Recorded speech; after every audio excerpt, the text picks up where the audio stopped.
Hello friends, welcome to the success केंद्रा।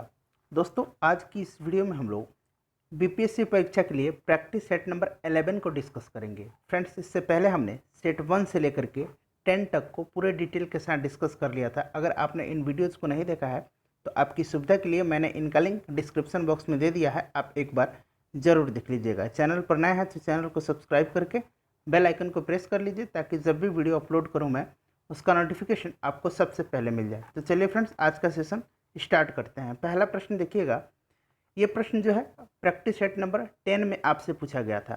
प्रश्न है, बिहार विधानसभा के प्रथम अध्यक्ष कौन थे? तो आप में से बहुत सारे लोगों ने इसका करेक्ट आंसर दिया है। सही आंसर होगा इसका ऑप्शन सी, श्री राम दयालु सिंह।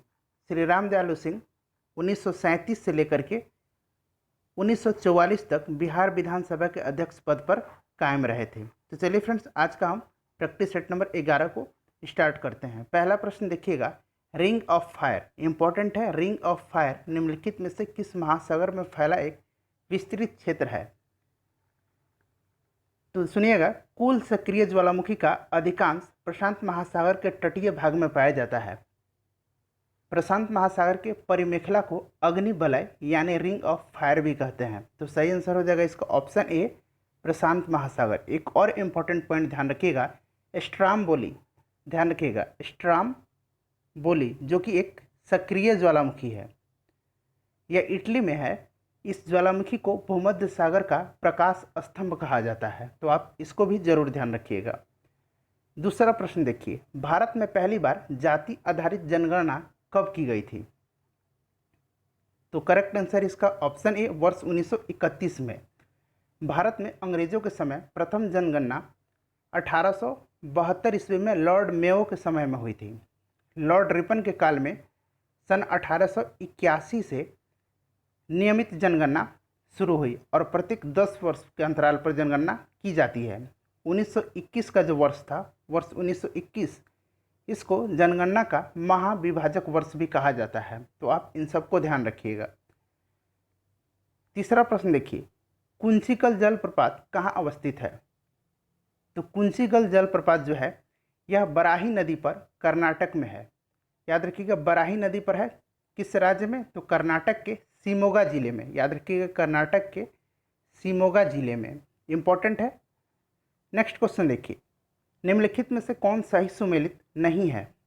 फ्रेंड्स, इससे पहले हमने प्रैक्टिस सेट नंबर 1 से लेकर के 10 तक, उसके बाद 40वीं बीपीएससी से लेकर के 55वीं बीपीएससी तक में जितने भी इतिहास के प्रश्न पूछे गए हैं उनको हमने कवर किया था। इससे पहले वाले वीडियो में हमने बिहार के प्राचीन, मध्यकालीन और आधुनिक भारत के संपूर्ण इतिहास को डिस्कस कर लिया था। तो अगर आपने इन सब वीडियोज़ को नहीं देखा है तो सबका लिंक मैंने डिस्क्रिप्शन में दे दिया है, आप एक बार जरूर देख लीजिएगा। चौथा प्रश्न पढ़िए, निम्नलिखित में से कौन सही सुमेलित नहीं है? तो सही आंसर हो जाएगा इसका ऑप्शन सी, थांगला दर्रा। थांगला दर्रा जो है ये सिक्किम में नहीं है, ये लद्दाख में है। याद रखिएगा, कहाँ है? ये लद्दाख में है। बाकी चांगला दर्रा ये जम्मू कश्मीर में है, करेक्ट है। बड़ा लाचा दर्रा हिमाचल प्रदेश में है, ये भी सही है। नीति दर्रा उत्तराखंड में है, ये भी सही है। पांचवा प्रश्न देखिएगा, सिंधु घाटी सभ्यता के तहत शवों के अंत्येष्टि संस्कार हेतु 3 विधियों, पूर्ण समाधिकरण, आंशिक समाधिकरण एवं दाह संस्कार के प्रमाण निम्नलिखित में से किस स्थान से मिले हैं? तो इसका सही आंसर है ऑप्शन डी, कालीबंगा से। मोहनजोदड़ो से एक सील पर 3 मुख वाले देवता और एक नर्तकी का कांस्य से मूर्ति मिली है। कहाँ से? मोहनजोदड़ो से। मनके बनाने के कारखाने लोथल एवं चुनहोजड़ो से मिले हैं। जूते हुए खेत और नक्काशीदार ईंटों के प्रयोग का साक्ष्य यहीं से मिले हैं। तो ध्यान रखिएगा। नेक्स्ट क्वेश्चन देखिएगा, क्वेश्चन नंबर 6 है, पुरुषणी नदी के तट पर लड़ा गया प्रसिद्ध दसराज युद्ध का विस्तृत वर्णन किस ग्रंथ से में प्राप्त होता है? वीवीआई प्रश्न है, याद रखिएगा। पुरुषनी नदी के तट पर लड़ा गया प्रसिद्ध दसराज युद्ध का वर्णन किस ग्रंथ से प्राप्त होता है? तो दसराज युद्ध यानी 10 राजाओं का युद्ध, इसका उल्लेख ऋग्वेद के 7वें मंडल में मिलता है। तो सही आंसर इसका ऑप्शन ए, ऋग्वेद के 7वें मंडल में। याद रखिएगा। क्वेश्चन नंबर 7 है, प्राचीन धर्म ग्रंथों में निम्नलिखित में से किस शासक का नाम काकवर्ण मिलता है? फ्रेंड्स, मुझे उम्मीद है कि आज का जो सेशन है आपको काफ़ी पसंद आ रहा होगा आपसे निवेदन है कि आप वीडियो को अगर लाइक नहीं किया तो लाइक कर दीजिए और इसे दोस्तों के साथ शेयर जरूर कीजिएगा। तो काकवर्ण किसको कहा जाता है? ये कहा जाता है काला शोक को। वीवीआई प्रश्न है, ध्यान से सुन लीजिए। काला शोक जो था यह शिशुनाग वंश का शासक था और इसने राजधानी को पुनः पाटलिपुत्र ले आया। तब से मगध साम्राज्य की राजधानी पाटलिपुत्र ही रह गई। ठीक है फ्रेंड्स, इसके शासनकाल में द्वितीय बौद्ध संगीति का आयोजन वैशाली में 383 ईसा पूर्व में किया गया था, जिसकी अध्यक्षता सबाकामी ने किया था। तो आप इन सबको ध्यान रखिएगा। किस ये वंश का था काला शोक? ये शिशुनाग वंश का था और शिशुनाग वंश का संस्थापक कौन था? शिशुनाग था और इसी का उत्तराधिकारी काला शोक हुआ। नेक्स्ट क्वेश्चन देखिएगा, क्वेश्चन नंबर 8, निम्नलिखित में से कौन सुमेलित नहीं है? ध्यान से पढ़िएगा, कौन सुमेलित नहीं है। तो देखिएगा 1905 में बंगाल विभाजन हुआ था, ये बिल्कुल सही है। 1885 में राष्ट्रीय कांग्रेस का उदय हुआ था, ये भी सही है। 1942 में क्रिप्स मिशन आया था, ये भी सही है। 1909 में मॉन्टेग्यू चेम्सफोर्ड सुधार नहीं हुआ था। मॉन्टेग्यू चेम्सफोर्ड सुधार 1919 में हुआ था। ठीक है, ध्यान रखिए कि कब हुआ था? 1919 में पारित हुआ था और इस अधिनियम के पारित होने के समय मॉन्टेग्यू भारत सचिव तथा चेम्सफोर्ड वायसराय थे। मॉन्टेग्यू जो थे ये भारत सचिव थे और चेम्सफोर्ड जो थे ये उस समय वायसराय थे। क्वेश्चन नंबर 9 है, भारतीय संविधान में राष्ट्रपति की निर्वाचन संबंधी प्रक्रिया का प्रावधान किस देश के संविधान से प्रेरित है? तो इसका सही आंसर हो जाएगा ऑप्शन सी, आयरलैंड के संविधान से। इंपॉर्टेंट है, ध्यान रखिएगा, किस देश के संविधान से? आयरलैंड के संविधान से। ऑस्ट्रेलिया से क्या लिया गया है? समवर्ती सूची लिया गया है और प्रस्तावना की भाषा लिया गया है। रूस से मौलिक कर्तव्य लिया गया और ब्रिटेन से संसदीय शासन प्रणाली ली गई है और एकल नागरिकता लिया गया है। नेक्स्ट क्वेश्चन देखिएगा, क्वेश्चन नंबर 10, किस संविधान संशोधन के जरिए भारत में मताधिकार की आयु 21 वर्ष से घटाकर 18 वर्ष कर दी गई? तो ये किया गया 61वां संविधान संशोधन के द्वारा। 61वां संविधान संशोधन 1989 ईस्वी में हुआ था, ध्यान रखिएगा। 69वां संविधान संशोधन ये 1992 में हुआ था और इसके तहत दिल्ली को राष्ट्रीय राजधानी क्षेत्र का दर्जा प्रदान किया गया। 65वां संविधान संशोधन 1990 में हुआ और इसके द्वारा अनुच्छेद 338 में संशोधन करके अनुसूचित जाति तथा जनजाति आयोग के गठन की व्यवस्था की गई। उसके बाद फ्रेंड 91वां जो संशोधन है ये 2003 में हुआ था। इसके अंतर्गत दल बदल जो व्यवस्था है उसमें संशोधन किया गया। तो आप सबको ध्यान रखिएगा। 11 नंबर देखिए, देश के किसी भी न्यायालय में चल रहे विवाद को अन्यत्र भेजने का अधिकार किसको है? तो सही आंसर है इसका ऑप्शन बी, सुप्रीम कोर्ट को यानी सर्वोच्च न्यायालय को। 12 नंबर प्रश्न देखिएगा, किस संविधान संशोधन द्वारा 11वां मूल कर्तव्य जोड़ा गया? तो ध्यान दीजिएगा, टोटल कितने मूल कर्तव्य हैं? टोटल 11 मूल कर्तव्य हैं। ठीक है, इंपॉर्टेंट है, मूल कर्तव्य को कहाँ से लिया गया है? तो इसे रूस के संविधान से लिया गया है। सही आंसर बताइए इसका क्या होगा? तो ये कौन से संविधान संशोधन के द्वारा जोड़ा गया? तो ये जोड़ा गया 86वें संविधान संशोधन के द्वारा 11वां मूल कर्तव्य। मूल संविधान में पहले 10 ही मूल कर्तव्य थे, लेकिन 86वें संविधान संशोधन जो कि 2002 में हुआ था, इसके तहत 6 से 14 वर्ष की बच्चे को प्राथमिक शिक्षा प्रदान करना ये माता पिता और जो संरक्षण है उनका मौलिक कर्तव्य होगा। तो सही आंसर हो जाएगा इसका ऑप्शन डी, 86वें संविधान संशोधन के द्वारा। थ्रोम्बिन का संबंध निम्नलिखित में से किस प्रक्रिया से है? इंपॉर्टेंट है थ्रोम्बिन। तो थ्रोम्बिन का जो संबंध है वो रक्त के जमाव से है, याद रखिएगा। और थ्रोम्बिन का निर्माण कहाँ होता है? थ्रोम्बिन का निर्माण लीवर में होता है, यानी यकृत में होता है। नेक्स्ट क्वेश्चन देखिए, क्वेश्चन नंबर 14 है, घाव को भरने के लिए निम्नलिखित में से कौन सा विटामिन आवश्यक रूप से मदद करता है? तो ये करता है विटामिन सी। इंपॉर्टेंट है, ध्यान रखिएगा, कौन सा? Vitamin C. 15 नंबर प्रश्न देखिए, अरुणाचल प्रदेश से कितने देशों की सीमा संलग्न है? फ्रेंड्स वीडियो को लाइक और शेयर जरूर कीजिएगा और बीपीएससी की प्रिपरेशन के लिए आप इस चैनल को सब्सक्राइब कर लीजिए और बेल आइकन को भी प्रेस कर लीजिए। यहाँ आपको रेगुलर बीपीएससी से संबंधित मटेरियल मिलते रहेंगे। बिहार के किसी भी एग्जाम की अगर आप प्रिपरेशन करते हैं तो हमारे चैनल को आप जरूर सब्सक्राइब कर लीजिए। तो अरुणाचल प्रदेश जो है ये टोटल 3 देशों से इसकी सीमा संलग्न है। जानते हैं ये कौन कौन से देश हैं? पूर्व में म्यांमार है, पश्चिम में भूटान है और उत्तर में चीन है, तो ध्यान रखिएगा। 16 नंबर प्रश्न है कि अष्टदिग्गज संबंधित थे। तो अष्टदिग्गज जो थे ये कृष्णदेव राय के दरबार में तेलुगु साहित्य के 8 सर्वश्रेष्ठ कवि थे जिन्हें अष्टदिग्गज कहा जाता था। तो सही आंसर है इसका ऑप्शन बी, कृष्णदेव राय।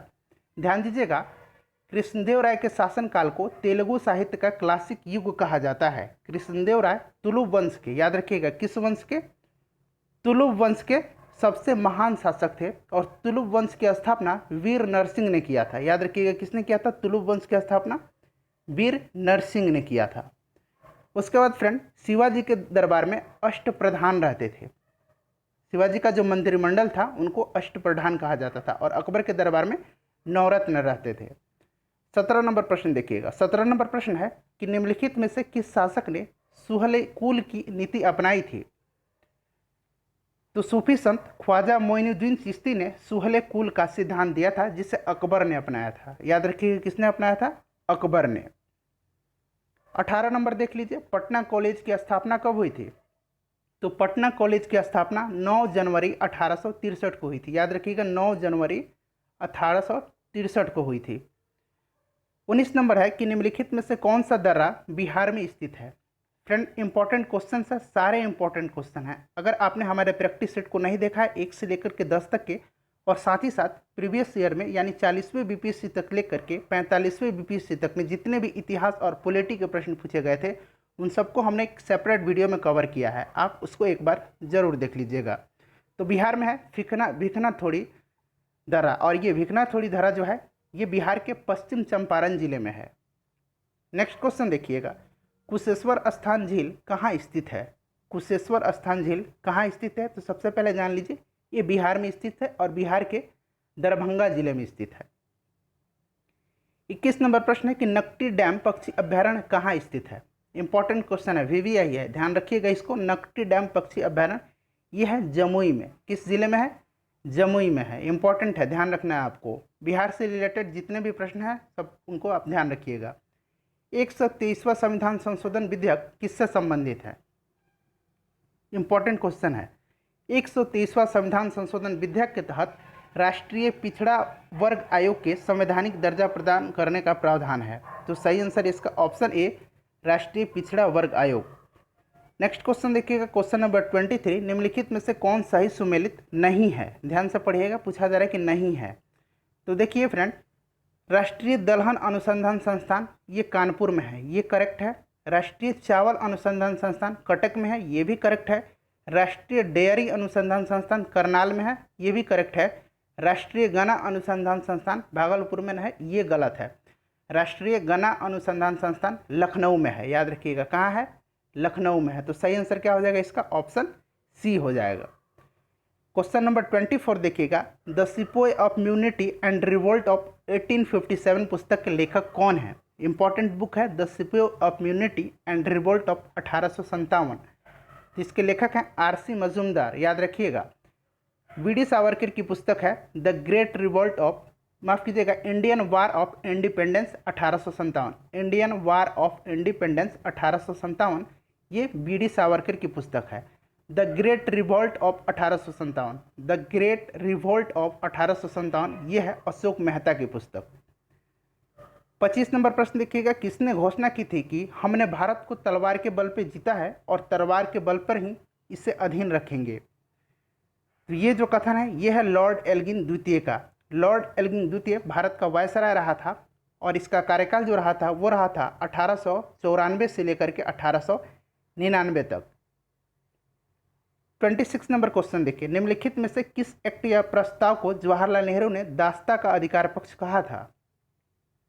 इंपॉर्टेंट क्वेश्चन है, तो ध्यान रखिएगा, दास्ता का अधिकार पक्ष कहा था इन्होंने भारत शासन अधिनियम 1935 को। इंपॉर्टेंट है, ध्यान रखना है। और जिन्ना ने इसे पूर्णतः सड़ी गली वस्तु कहा था। भारत शासन अधिनियम 1935 को जवाहरलाल नेहरू ने दास्ता का अधिकार पक्ष कहा था, वहीं मोहम्मद जिन्ना ने इसे पूर्णतः सड़ी गली वस्तु कहा था। 27 नंबर है कि डॉक्टर भीमराव अंबेडकर की अध्यक्षता में संविधान सभा की प्रारूप समिति में अन्य कितने सदस्य थे। तो टोटल 7 सदस्य थे, याद रखिएगा कितने सदस्य थे, 7 सदस्य थे। इंपॉर्टेंट है, आपको ध्यान रखना है। 28 नंबर है, दुग्ध निष्कासन हार्मोन ऑक्सीटोसिन का स्रावन करने के लिए निम्नलिखित में से कौन सी ग्रंथि उत्तरदायी है। तो ध्यान रखिएगा, दूध का निष्कर्षण करने वाली जो हार्मोन है वो ऑक्सीटोसिन है और इसका स्रावन पीयूष ग्रंथि से होता है। इंपॉर्टेंट है, याद रखिएगा कहाँ से होता है, पीयूष ग्रंथि से होता है। 29 नंबर है कि संविधान के मूल ढांचे की संकल्पना कब अस्तित्व में आई। तो ये अस्तित्व में आई वर्ष 1973 में, याद रखिएगा, इंपॉर्टेंट क्वेश्चन है। 30 नंबर प्रश्न देखिए, ऑस्टियोपोरोसिस रोग किससे संबंधित है। तो ये ऑस्टियोपोरोसिस रोग जो है ये हड्डी से संबंधित है, अस्थि से संबंधित है। अस्थि, यहाँ देखिए अस्थि और अष्टि मिलता जुलता है ना, अस्थि अष्टि, तो ऐसे रिलेट करके आप याद रखिएगा। 31 नंबर प्रश्न देखिए, भारतीय संविधान में न्यायिक पुनरावलोकन से संबंधित अनुच्छेद कौन कौन से हैं। इंपॉर्टेंट क्वेश्चन है।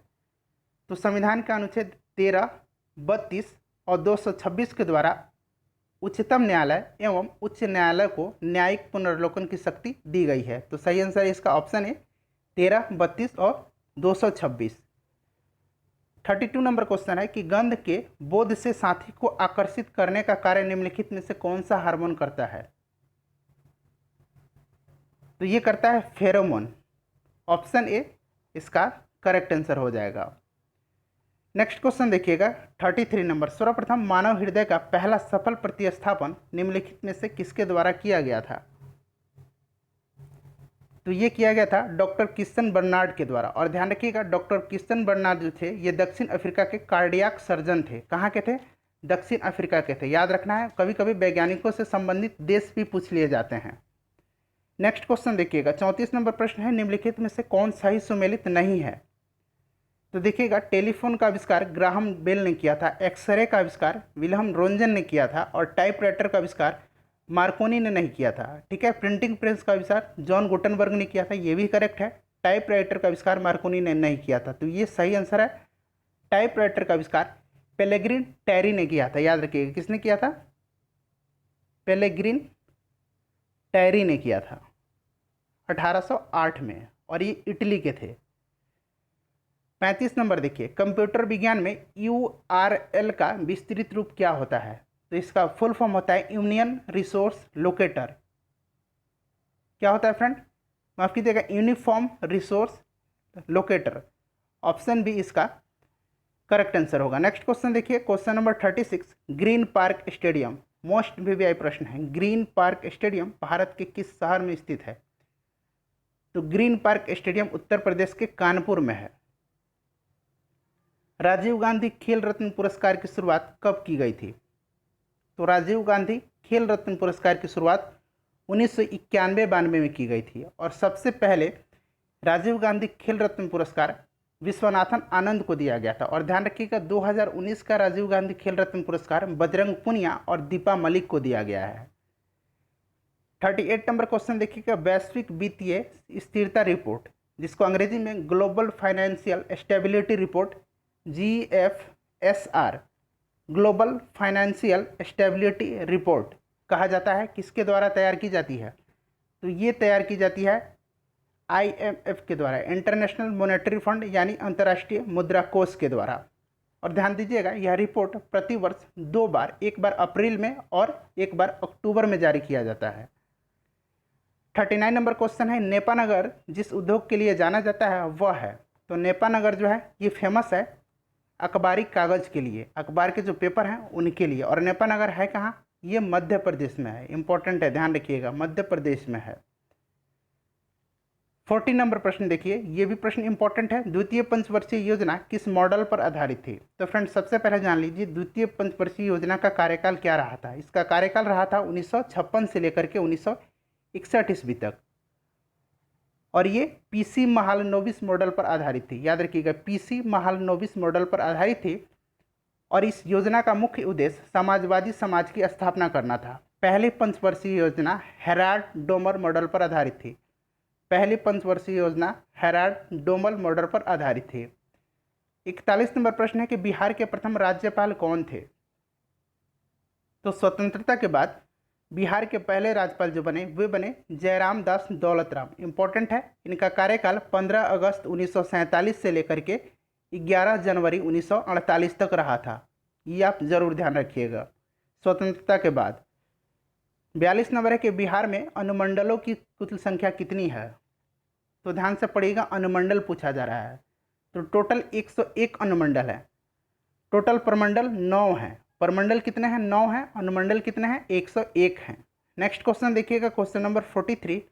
नवपाषाणकालीन स्तर सिनवार किस जिले में है, यानी किस जिले से संबंधित है?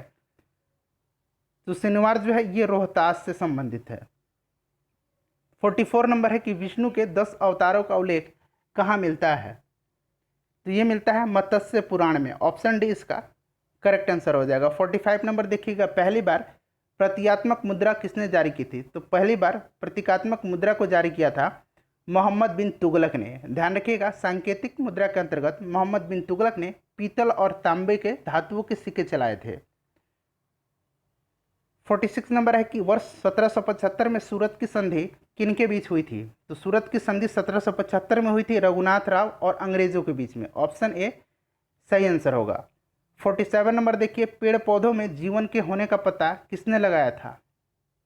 तो ये भारतीय वैज्ञानिक जगदीश चंद्र बोस यानी जेसी बोस ने लगाया था, और इन्होंने क्रेस्कोग्राफ की खोज की थी। याद रखिएगा, क्रेस्कोग्राफ की।